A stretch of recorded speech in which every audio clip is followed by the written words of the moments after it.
लहानसे गाव, कच्ची घरं. घरासमोर अंगणात देबू म्हणजे गाडगे महाराज आजारी माणसाकडे बसलेले आहेत. तेव्हा त्यांची आई त्यांना हाक मारते. देबू बाळा, शेजाऱ्यांच्या घरी जाऊन थोडं पाणी आणशील का? हो आई, पण आजारी काकांना आधी पाणी देतो.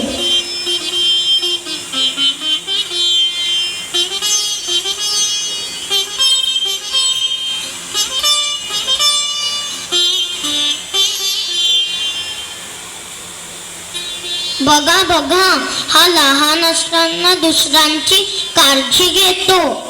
गावकरी, हा मुलगा नेहमी गरिबांची मदत करतो. लहानपणापासूनच देबूच्या मनात सेवा, स्वच्छता आणि माणुसकी रुजली होती. आणि एका गरीब कुटुंबात राहणारा संवेदनशील मुलगा, ज्याला नेहमी देवाविषयी, त्याच्या अस्तित्वाविषयी प्रश्न पडायचे. आई, एक प्रश्न विचारू का? हो, विचार ना बाळा. आई, देव कुठे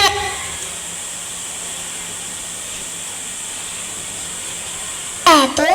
बाळा, देव मंदिरात राहतो, पण तो गरिबाच्या दुःखात का दिसत नाही? या प्रश्नाचं उत्तर माझ्याकडे नाही आहे बाळा. चल पटकन, उशीर होतोय, मला स्वयंपाक करायचा आहे. गाडगे महाराजांना लहानपणापासूनच स्वच्छता फार आवडायची. त्यांच्या मित्रांना ते नेहमी स्वच्छतेचे महत्त्व पटवून द्यायचे. देबू, तू रोज कचरा का साफ करतो? गाव स्वच्छ ठेवलं तर सगळे निरोगी राहतील. महाराज घर सोडून समाजसेवेसाठी बाहेर पडले. तेव्हा त्यांच्या पत्नीला अनेक अडचणींचा सामना करावा लागला. संसाराची जबाबदारी त्यांच्यावर आली. तुम्ही दिवसभर सेवा करता, घराकडे पण लक्ष द्या. संसाराची जबाबदारी आहे की नाही? संसार महत्वाचा आहे, पण समाज दुःख त्याहून मोठा आहे. तुम्ही घराकडे लक्ष द्या आणखी नाही. मी घर सोडत नाही, मी दुसऱ्यांची सेवा करतो.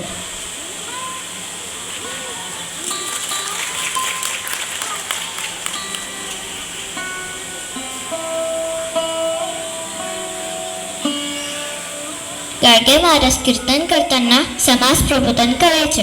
गावकऱ्यांना स्वच्छता, भक्ती, दारूबंदी, शिक्षणाचे महत्त्व पटवून द्यायचे.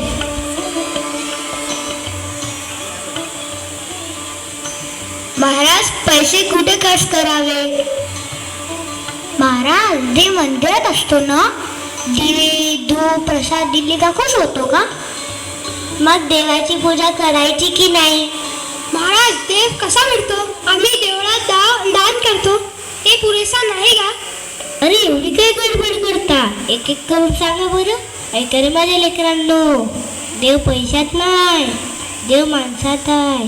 गरिबांना मदत तोच देव.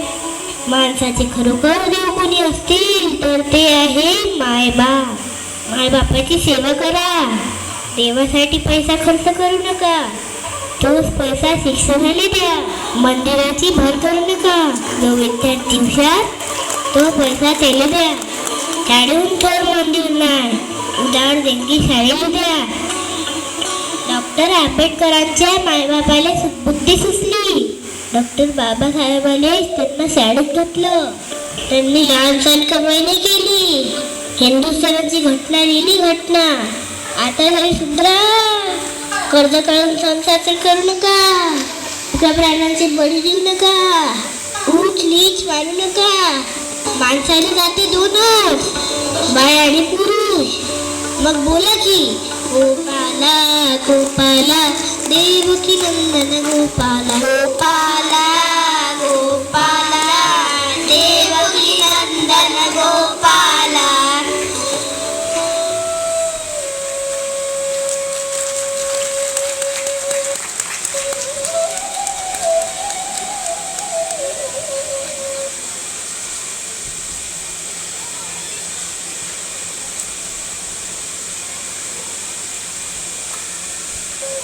वय वाढलं होतं, शरीर थकलं होतं, पण सेवाभाव मात्र अजूनही तरुण होता. आणि समाज प्रबोधनाचे कार्य अविरत अखंड चालू होते. महाराज, तुम्ही रोज गावात झाडू मारता, पण हे काम सफाईवाल्याच आहे ना. काम लहान नसतं रे, माणसांची दृष्टी लहान असते. स्वच्छता म्हणजे सेवा. जग बदलायचं असेल तर आधी स्वतःला बदलायला शिका. मग आम्ही काय करावे महाराज? घर स्वच्छ ठेवा, रास्ता स्वच्छ ठेवा, मन स्वच्छ ठेवा. देव तिथेच वास करतो. आम्ही तुम्हाला मदत करू का महाराज? माझी मदत नको, गावाची मदत करा. झाडू उचला आणि माणूस बना.